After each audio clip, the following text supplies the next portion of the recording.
제가 또 하나 여러분들한테 말씀드릴 내용이 지금 시기에 여러분들 토양 검정을 하셔야 된다는 말씀을 드리고 싶습니다. 왜 그러냐면 개화를 앞두고 있잖아요. 개화를 앞두고 있는 이 시점에서 여러분들 지난 가을에 기비 다 하셨을 거 아니에요. 안 하신 분 없으시죠?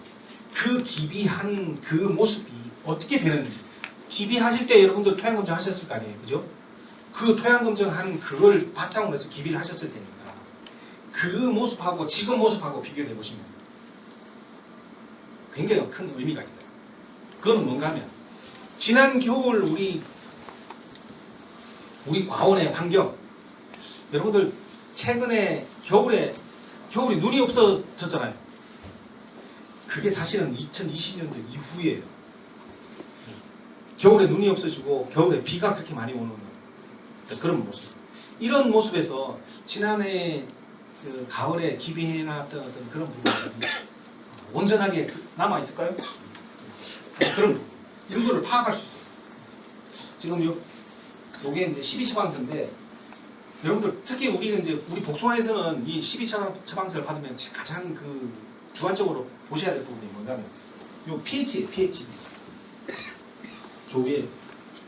요건 두 가지가 약간 좀 다른데 요거는 2023년 3월 21일이고요. 요거는 12월 13일이야. 같은 필지예요. 같은 필지 거를 한 거예요. 요거는 월동하고 난 다음의 모습이고 요거는 기비하기 전의 모습이에요. 기비하기 전에. 그러다 보니까 전부 다 거의 좀 낮죠. 적정보다는 전부 다 낮아요.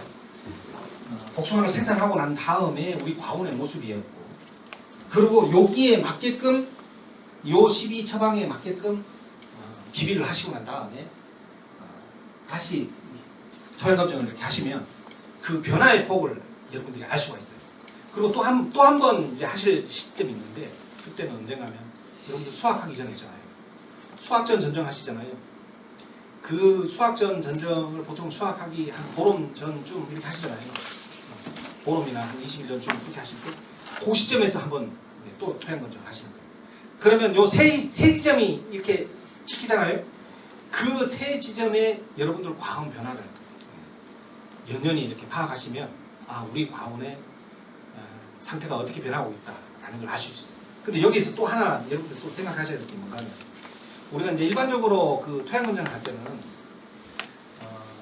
고추나 그 마늘이나 뭐 이런 거 재배할 때는 밭 전체를 퇴비 다 뿌리고 로타리를 다 치잖아요.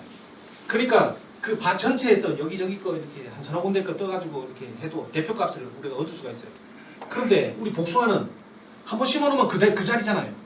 그래서 우리가 토양 시료 채취하는 자리를 여러분들 꼭 정하셔야 돼요. 시료 채취 여기 하셔야 돼요. 여기 이렇게 하지 마시고요. 여기.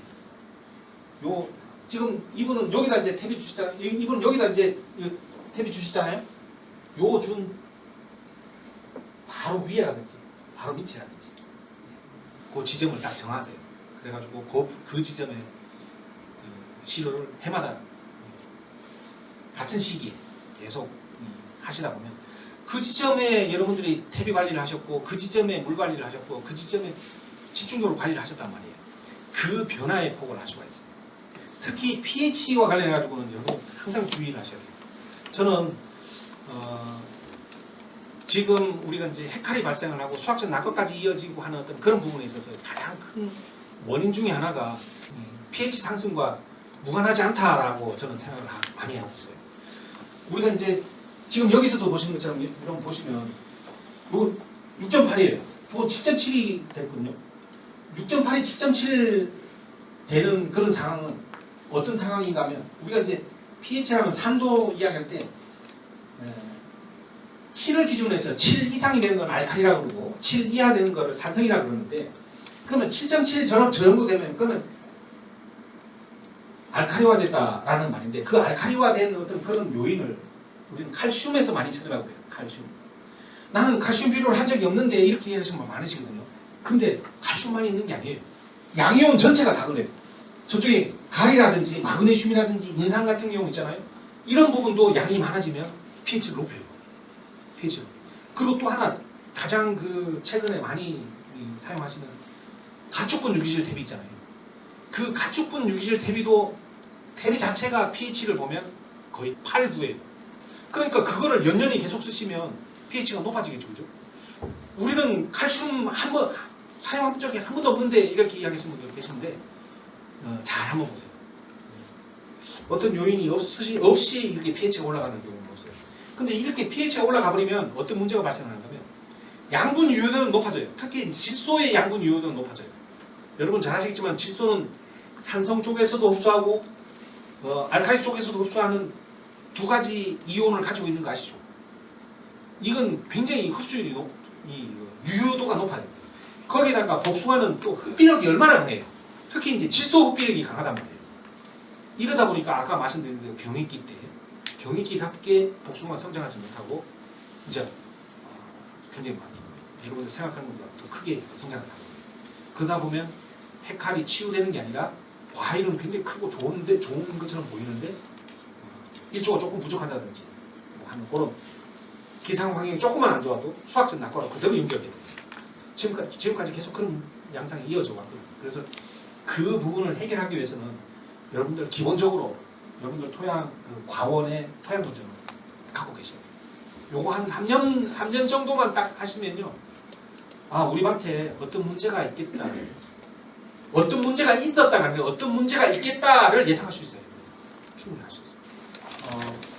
참고로 요거는 이제 간이 pH 메테를 꽂는 걸 땅에다 꽂아가지고 하는 건데 요거는 지금 5.4고 요건 6.8이거든요. 5.4와 6.8의 그 토양 pH를 보이는데 그 과원에서 생산하는 복숭아 품질이 달라져요. 분명히 과학 크기는 얘가 훨씬 클 거예요. 같은 마도카 항도라고 치면 8월 초에 나오는 마도카 항도라고 치면 이쪽이 훨씬 더 클 거예요. 근데 당도나 보구력은 이쪽이 더 좋을걸요. 왜냐하면 질소의 유효도가 높아지면 과가 크고 그렇게 되면 조직이 물러지고요. 그리고 양분 불균형이 일어나요. 특히 이제 양분 불균형이 를 많이 초래하는 그 양분들이 어떤 양분들이냐면 미량 요소예요. 여기 보시면 철, 망간, 붕소, 구리, 아연 얘네들이 미량 요소거든요. 그러니까 제가 이런 말씀 드리니까 그렇게 이야기하시면 저거 그냥 연면심이 하면 되지 뭐. 예, 연면심 해보세요. 되든지. 토양 자체가 알칼리화 되어 있는 상태에서 토양이 여기에 이렇게 와 있는 상태에서 얘네들이 토양이 없어서 문제가 되는 게 아니거든요. 있긴 있는데 흡수할 수 없는 상태가 된 거예요. 이게 이제 여러분 잘 아시잖아요. 기랑 관계라든지 이런 이야기 좀 들으시잖아요. 가리와 칼슘이 서로 이제 기랑 관계가 있다라는 그런 이야기. 어느 한쪽이 많으면 어느 한쪽을 흡수를 못하게 하는 그런 성질을 가지고 있는 거예요. 똑같아요. 그래서 우리 복숭아에서는 지금 보시는 것처럼 제가 5에서 6 저렇게 표시를 했는데 5.5를 기준으로 여러분들 잡으셔야 돼요. 지금 만약에 6.8 뭐 이렇게 되시는 분들 있잖아요. 그런 분들은 pH 높아지지 않도록 진짜 주의하셔야 돼요. 한번 pH 높아지잖아요. 그 적정 pH로 맞출 수 있는 소재가 없어요. 우리가 산성 토양 같은 경우는 고토석회라든지 칼슘 유황이라든지 뭐 많아요. 폐화석이라든지 뭐 이런 걸 통해서 적정 pH 높일 수가 있어요. 근데 높아진 pH를 떨어뜨리려면 여러분들 지금 머릿속에 떠오르는 소재 있으신가요? 경제성이 있는 소재는 없습니다. 지금까지 없어요. 그거 명심하시고. 여기 이제 제가 지금까지 말씀드린 그 미량 요소의 불균형, 양분 균형이 깨지는 어떤 그런 부분. 여기 오크통인데요. 이 그릇을 우리 복숭아라고 생각하세요. 복숭아 품질이라고 생각하세요. 이 복숭아 품질은 다른 요소에 의해서 결정되는 게 아니라 이게 균형이 깨진 미량 요소에 의해서 다량 요소라 하더라도 균형이 깨진 그 영양 요소에 의해서 우리 상품성이 결정됩니다. 그거를 기억하시면 돼요. 균형 관리에서 이제 제가 해답을 살짝 이렇게 제가 제목을 붙여봤는데 영양 생장과 생식 생장에 있어서의 영양 생장할 때 필요한 영양분과 생식 생장이 할 때 필요한 영양분이 조금 달라요. 그렇다고 해서 완전히 다른 건 아니고 비율적으로 좀 다른 거예요. 영양 생장할 때는 질소라든지 가리의 비율이 조금 더 높은 거고, 생식 생장할 때는 인산이라든지 마그네슘의 비율이 조금 더 높은, 그렇게 서로의 그 균형이 그때 생육 시기마다 균형이 조금씩 달라지는 어떤 그런 부분이 있는데, 그 부분을 우리가 이제 조절하려고 영양 조절하고 동계 전정하고 하계 전정하고 뭐 또 아까도 말씀드린 결실 관리해서 정례하고 적화하고 뭐 이런 식으로 우리가 하거든요. 이 모든 거의 밑바탕은 뭐냐면 아까 말씀드린 토양 검증이 pH예요. 그 pH를 적정 그 pH에 두지 못하면 이런 노력 아무리 해도 성과를 내기가 그렇게 쉽지 않으실 거예요. 자, 지금부터는 기상과 관련된 이야기를 합니다. 그러니까 복숭아 나무와 복숭아 열매에 미치는 그 기상과 관련된 이야기를 좀 해보려고 해요. 뭔가 하면 이거 지난해 우리 이제 복숭아 제가 행복했을까라는 제목으로 이렇게 사진을 보여드리는데, 여러분들 지난 이 시기에 극한강우라는 용어가 새로 생겼잖아요. 방송에서 만들어내더라고요. 극한강우. 우리가 경험해보지 못했던 강우거든요. 이거 뭔가 하면 한 이틀 내렸는데 그 이틀 내린 양이 주야랑창 이틀 내렸는데 1년 내릴 양의 한 50%가 한 이틀 만에 내려버리는 그런 상황. 이런 상황이 됐을 때 경사지든 아니면 모래가 많은 그 물받침이 좋은 땅이든 어쨌든 간에 과원이 전부 다 물로 다 채워져 버려요. 특히 이 지표면이 전부 다 물로 다 채워져 버려요. 그래서 여러분도 경험하셨을걸요. 물이 빠지고 난 다음에 한 2, 3일 있다가 가보니까 복숭아나무가 이파리가 어때요? 생글생글하게 웃고 있던가요? 전부 다 미실미실하니 이렇게 있지 않아요? 왜 이렇게 되셨을까요? 복숭아만 아니라 모든 식물은 있잖아요. 뿌리에서 물을 흡수를 해요. 물을 흡수를 하는데 그 물을 흡수하는 이유 중에 가장 큰 이유 중에 하나가 뭔가면 자기 체온 유지예요. 자기 체온 유지. 그게 이제 우리가 증산작용이라고 하는데요. 자기 체온을, 식물의 온도를 유지하는 게 자기 체온을 유지해야지 많이 되는데, 그 체온을 유지하려고 그러면 끊임없이 뿌리에서 물이 올라와야 되는데, 근데 비 온 지 얼마 안 됐는데 토양에 물이 없겠어요? 물은 있어요. 물은 있는데 뿌리가 흡수를 못하는 거예요. 왜 뿌리가 흡수를 못해요? 왜 흡수를 못할까요? 뿌리가 다 죽어서 그래요. 뿌리가 다 죽어서. 뿌리가 왜 다 죽었을까요? 우리가 지금까지는요, 여기 이제 전통적으로 복숭아나무는 적시에다가 재배를 해라. 적시 아니면 유구간을 묻어라. 그것도 안 되면 두둑을 좀 높여라. 이런 식으로 우리가 이제 그 뿌리 근권 환경을 생각해서 이걸 아주 기본적으로 우리가 강조를 했어요. 이걸 기본적으로 강조를 하면서 이걸로 다 될 것 같았는데 지난해 경험을 해보면 이걸로 다 안 되더라고요. 비가 그렇게 주양창 계속 오면요, 쉽게 말해서 그런 거예요. 그렇게 비가 이렇게 물이 고였어요. 그러면 30cm 밑에는, 이 땅에 30cm 밑에 거기도 이렇게 물이 가득 찼을까요? 안 들어가요. 여러분들 보시면 아시잖아요. 봄비 막 우수수 막 내리면 겉만 물 흘러내리지 속은 물 하나도 안 들어가잖아요. 어제 한 20mm 왔어요. 하루 종일 이슬비처럼 그렇게 내리는 비는 하나도 흐르지는 않아도 흠뻑 들어가잖아요. 그죠? 이거 똑같아요. 이거 30cm 밑에는 뽀송뽀송해요. 저희들이 파봤어요. 뽀송뽀송해. 그런데 왜 뿌리가 다 죽었다고 그러지? 우리 복숭아 나무의 그 뿌리 근권 퍼져 있는 환경이 과거와는 좀 달라졌어요. 여러분들 그 대비나 비료하실 때 땅 파고 주세요? 아니면 위에다가 주세요? 위에다가 주세요. 그 위에다 주니까 뿌리들이 다 어디에 가 있어요? 뿌리 근권이 실제로 40에서 50cm 사이에 거의 80%가 뿌리 근권이 있어요.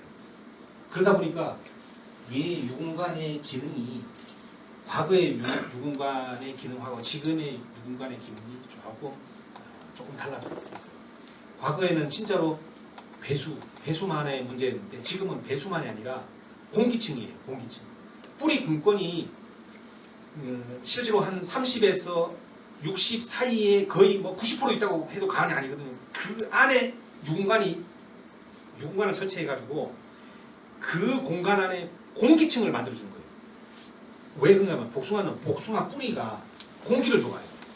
이 공기를 좋아한다는 말은 황토흙에서의 그 같은 면적의 그 공극하고 모래가 많이 섞여 있는 그 흙의 그 공극하고 비교를 해보면 차이가 많이 훨씬 달라. 이 모래 쪽이 훨씬 더 공극이 더 많거든요.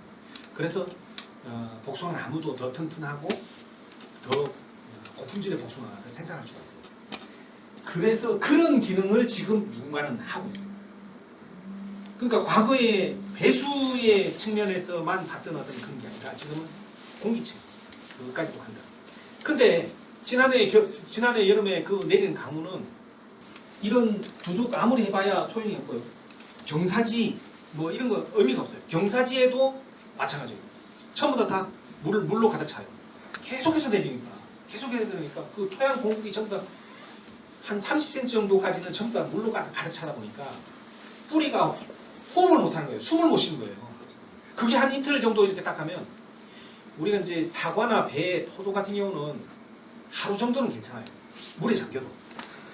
우리 복숭아 같은 경우는 물에 잠겨가지고 한 4시간만 지나잖아요. 4시간만 지나면 나무가 스트레스를 받는다고.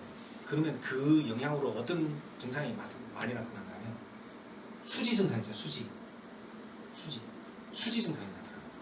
그 어느 때보다 더 많이 수지 증상이 나타나고, 그리고 나무가 아까도 말씀드린 잎이 시들어버리고 하는 그런 증상이 나타나고. 그래서 지난해 그런 경험을 토대로 해서 그러면 우리는 어떻게 해야 될까요? 유공간도 설치해야 돼요. 저렇게 두둑도 만들어야 돼요. 우리가 이제 그 영양 관리하는 12방법이라는 이 부분에 있어서 우리가 좀 과거로 좀 돌아가야 되는 그런 걸 한번 고민해봐야 될 때가 아닌가. 과거처럼 전면적으로 땅을 파고줄 수 있는 그런 상황이 안 된다 그러면 부분적으로라도 우리가 그렇게 할 수 있는 그런 걸 좀 고민해야 되지 않을까 하는 그런 생각입니다. 제가 이 두 사진을 보여드리는 이유는 뭔가 하면 기왕에 이렇게 벌어지는 이런 상황에서 어떤 게 유리할까? 저렇게 초생이 있는 게 유리할까? 이렇게 청경으로 하는 게 유리할까? 우리가 이제 그런 이야기 분분하게 많이 했잖아요. 감을 때 초생을 잘라야 돼? 말아야 돼?